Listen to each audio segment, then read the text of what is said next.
Assalamualaikum warahmatullahi wabarakatuh. Apa kabar semuanya? Anak-anak sehat ya? Oke, di masa pandemi ini kita harus selalu mematuhi yang namanya protokol kesehatan.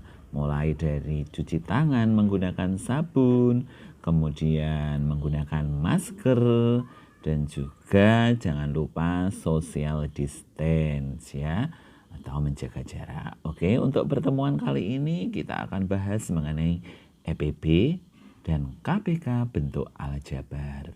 Untuk tujuan pembelajaran kita hari ini, yang pertama adalah menentukan EPB bentuk aljabar.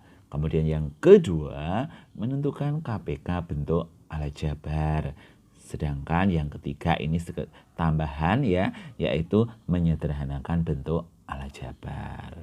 Oke, sekarang kita awali untuk hari ini dengan mengupas tuntas mengenai EPB bentuk aljabar. EPB itu kepanjangan dari faktor persekutuan besar. Tentunya anak-anak sudah pernah mempunyai pengalaman tentang EPB ketika kalian masih sekolah dasar ya. Jadi untuk di SMP ini kita tetap membahas mengenai EPB tapi dalam bentuk aljabar. Oke ya. Yang perlu diingat untuk masalah EPB yaitu dalam menentukan EPB itu didasarkan pangkat terkecil dari faktor-faktor yang bersekutu. Ingat anak-anak, EPB didasarkan pangkat terkecil dari faktor-faktor yang bersekutu. Untuk memahami EPB bentuk aljabar, kamu perhatikan contohnya ya. Tentukan EPB dari bentuk berikut: 12A kuadrat B pangkat 6 dan 20A pangkat 4 B pangkat 3. Oke, kita temukan solusinya bersama-sama ya anak-anak. Jawab ya, kita jawab bersama-sama. Yang pertama, EPB dari 12A pangkat 2B pangkat 6 dan 20A pangkat 4 B pangkat 3. Masih ingat ya ketika di SD untuk menemukan EPB masing-masing dari komponen kita buat faktorisasinya ya. Yang pertama 12A pangkat 2 B pangkat 6, faktorisasinya adalah 2 kuadrat kali 3 kali A pangkat 2 kali B pangkat 6. Kemudian 20A pangkat 4B pangkat 3 itu faktorisasinya 2 pangkat 2 kali 5 kali A pangkat 4 kali B pangkat 3. Di sini untuk EPB bentuk aljabar semuanya ditentukan baik itu koefisien maupun dari komponen lainnya ya. Nah, dari 12A pangkat 2B pangkat 6 dan 20A pangkat 4B pangkat 3, kita cari sekutunya karena ini EPB. Ingat pangkat terkecil dari faktor yang bersekutu. Nah, 2 pangkat 2 yang bawah juga ada 2 pangkat 2. Kita ambil yang terkecil karena sama, kita ambil salah satu. Kemudian 3 dan 5 tidak sama, jadi tidak ada sekutunya. Kemudian A pangkat 2 dan A pangkat 4 kita ambil pangkat terkecil, jadi A pangkat 2. Kemudian B pangkat 6 dan B pangkat 3 kita ambil yang B pangkat 3 karena pangkat terkecil. Sehingga EPB-nya adalah 2 pangkat 2 kali A pangkat 2 kali B pangkat 3. Sehingga menjadi 4A pangkat 2 B pangkat 3. Jadi EPB dari 12A pangkat 2 B pangkat 6 dan 20A pangkat 4 B pangkat 3 adalah 4A pangkat 2 B pangkat 3. Dari sini paham ya anak-anak? Oke, selanjutnya kita akan masuk ke KPK bentuk aljabar. Masih ingat ya, KPK itu akronim dari kelipatan persekutuan kecil. Oke. Nah, yang perlu diingat di KPK juga masih sama dengan prosedur ketika kalian belajar di SD, bahwa KPK itu berdasarkan pangkat terbesar dari semua faktor. Jadi nanti faktor-faktor pangkatnya itu ikut semua. Tapi untuk faktor yang bersekutu diambil yang pangkatnya terbesar. Itu untuk KPK. Jadi untuk faktor yang bersekutu diambil yang besar. Untuk faktor yang tidak sama tetap digunakan. Oke, perhatikan contohnya dengan baik. Tentukan KPK dari 24P pangkat 2 Hi pangkat 5 dan 9P pangkat 3 Hi pangkat 4 R. Oke anak-anak, kita temukan solusinya bersama-sama.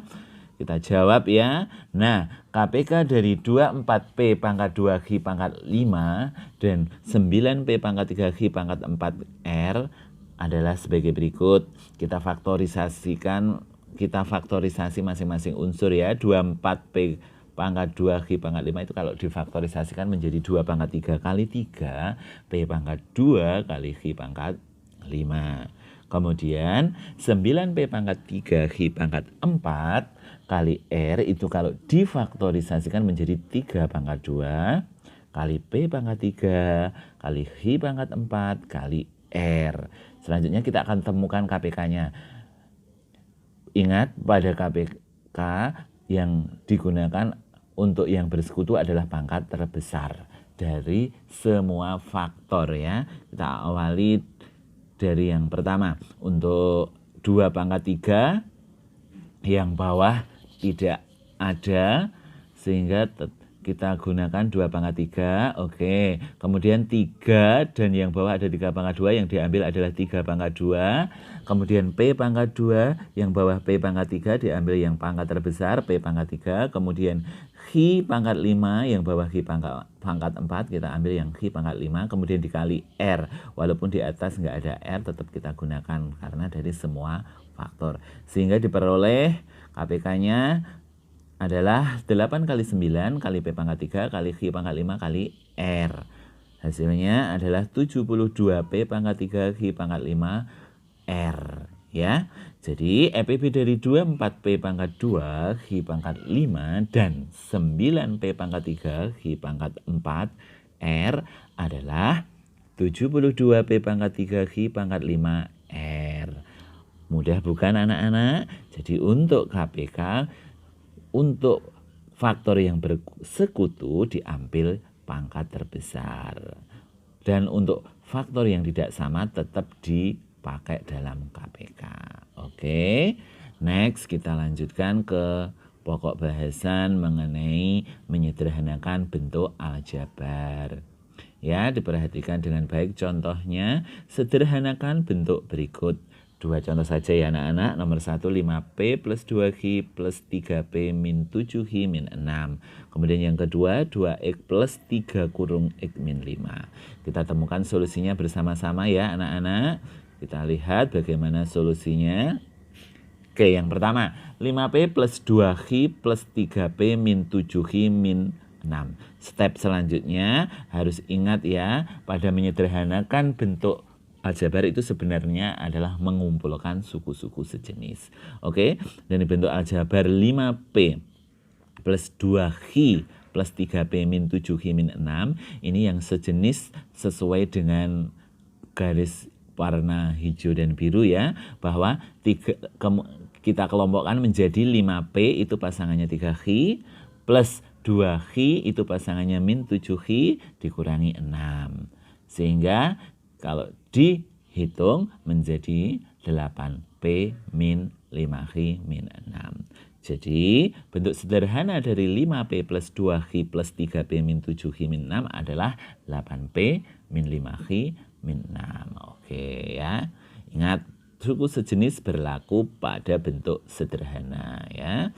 Next kita lanjutkan untuk soal yang kedua. Pada soal yang kedua 2X plus 3 kurung X min 5 itu menunjukkan ada unsur perkalian, yaitu 3 kurung X min 5 itu menunjukkan perkalian. Jadi kita harus uraikan dulu sehingga menjadi 2X plus 3 kali X kemudian 3 kali min 5 sehingga hasilnya adalah 2X plus 3X min 15. So hasilnya adalah 5x min 15. Jadi 2x plus 3 kurung x min 5 itu kalau disederhanakan menjadi 5x min 15. Mudah kan anak-anak? Sampai di sini paham kan? Oke, jangan lupa untuk bentuk sederhana itu yang perlu diingat adalah mengumpulkan suku sejenis. Selanjutnya kamu perhatikan anak-anak, kalian harus mengerjakan yang namanya lembar kerja peserta didik. Ya, kamu perhatikan soalnya ada 2, ya. Kamu kerjakan sesuai prosedur atau kamu dari video tadi ya. Oke, selanjutnya petunjuk pengerjaan. Jawaban dikerjakan di buku tugas, kemudian difoto dan diunggah ke link seperti biasa. Ya. Ingat, tetap mematuhi protokol kesehatan ya. Kemudian sampai jumpa di pertemuan berikutnya. Oke, Pak Joko akhiri. Wassalamualaikum warahmatullahi wabarakatuh. Terima kasih.